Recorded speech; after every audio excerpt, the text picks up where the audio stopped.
4, energy, 3, 2, 1. Welcome to Facebook Live here at the NBA Finals. I'm CJ McCullum, being joined by special guest Draymond Green. Draymond, thanks for joining us. Thanks for having me. It's definitely a pleasure. Appreciate you. Here behind us we have a touch screen. We fielded some questions from fans all across America. They want to know about Draymond Green. They want to know what time you're going to sleep at night. Do you have a girlfriend? Do you have a dog? These are the type of questions they may ask. But before we get started here, I got to ask you, Game 1's in the books. You got the victory. You played well. How are you feeling right now, man? It's a great feeling, to know that we started off the series the right way and just getting a win. I don't think we played as nearly as good as we can play, but, to be up 1-0 after the way we played, the start that we got off to, and LeBron scoring 44, 45 points, and we're sitting here up 1-0. That's great because I know there's a lot of things we can do better. We're going to shoot the ball better. There's so many more things that we can do. So, it's a good feeling sitting here 1-0, but also knowing that Game 2 is probably the most important of the series. Yeah, that's good. You guys protected home court. You have one of the best home courts I've seen in the NBA, so I'm sure your fans are delighted you were able to come away with the win. Absolutely. Let's get this first question up. Martell C. How do you not let the big stage moment of playing in the NBA Finals affect your play?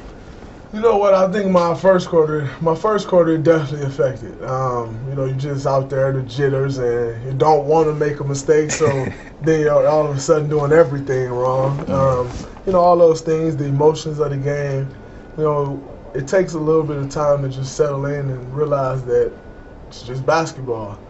But, it took me a little while, and once I came out after the first quarter, you're able to sit down, take a deep breath and just collect yourself. And then I was better after that, but I can't say that I was very good with dealing with the emotions and the jitters of the game in the first quarter at all. Yeah, I was telling people, I texted Dame, like, man, this is ridiculous. The fans are jumping.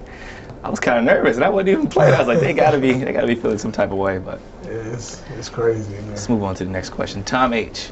What goes on in your head when you're guarding LeBron?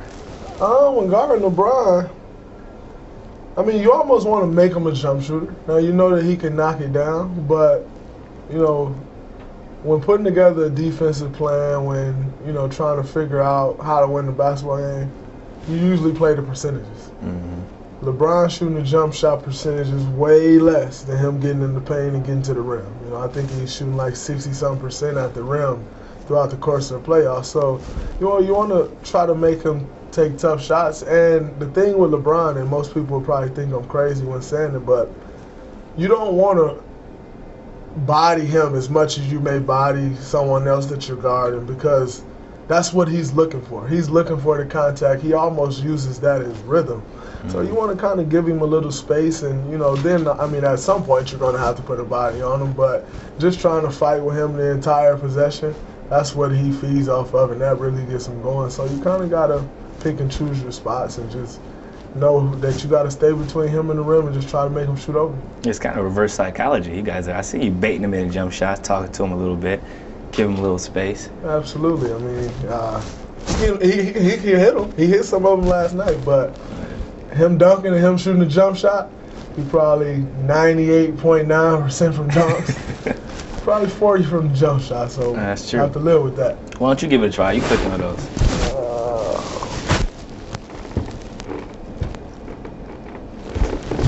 Draymond, which teammate have you learned from the most this year about the game, and how?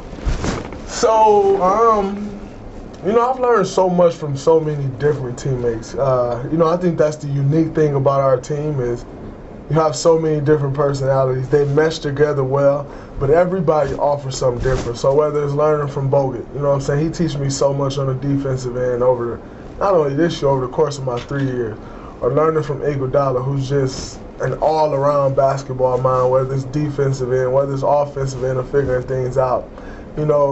Trying to learn how to shoot from Clay and Steph. I think that's a good one. I always try and learn from them. Or Barbosa, just, he's kind of been in this offense before when he was with the Suns. So learning different stuff from him, hey, in this position, Amari used to do this. So you should do that. This will get somebody else this shot. So learning from him as well. Learning from all those guys. Just pick different things from different people. You can see the versatility in your game. You're able to knock down jump shots now, and you're one of the guys on your team who's able to make the extra pass along with Bogut. I think that's what separates you guys from a lot of teams in the NBA is your bigs know how to pass. Absolutely, that definitely helped us, and with the shooters as well. You know, with the shooters out there that we have, you know, to be able to find those, they open everything up. So you get into them with a half inch of space, and they can get the shot off. Bottoms. Yeah. Let's see what she's talking about. Who have you modeled your game after? So, you know, growing up, I used to watch so many different people and just try to put it all together. So whether it was, you know, watching some of the things that LeBron did, or watching a Carmelo, or watching a Charles Barkley, or watching a Dennis Rodman, you know, watching a Paul Millsap, and just trying to figure out how to put a bunch of things together.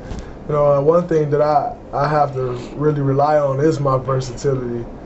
Because, you know, I'm not the strongest, I'm not the fastest, I'm definitely not the highest jumping guy. So, you know, those are some of the things that I had to do, is just try to put a bunch of different things together and take stuff from everybody's game. So there's a ton of guys, so I have to give a lot of credit to that I just watch film on. Boris Diaw, I watch a lot of film on and see how he do it, what angles he take, and how he get everybody else involved. Yeah, you can see the development from years 1 to 2 and 2 to 3. All right, click. See what my guy's talking about right here. Gregory S. If you weren't a professional NBA player, what profession would you pursue? I mean, now, if I were now, I would. But after learning, being in the NBA, you know, I want to get into the tech world and the real estate world. But before making it to the NBA, you know, I wasn't sure what I want to do, but I just want to do something with basketball, whether it's coaching, front office, and I still don't really have it figured out. But coaching, front office, like analyst or something like that, something that just keep me around the game. I love basketball so much and just don't want to be removed from it. So just something to keep me around the game. Yeah, and that techie stuff would be good out here in San Francisco. Absolutely. But hey, I appreciate you coming on. Before I let you go, I gotta ask you, we have it up right now. We did a survey with fans all across the world. We asked them, what is the greatest single game performance in NBA Finals history? We have 4 listed. The winner right now is Michael Jordan. Flu game, 97 finals. You're in the finals right now. Are you gonna make a finals moment?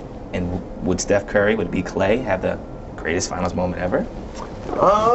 I mean, I think one of those moments are possible, especially with those guys. They can heat up so quick, so they can have one of those moments.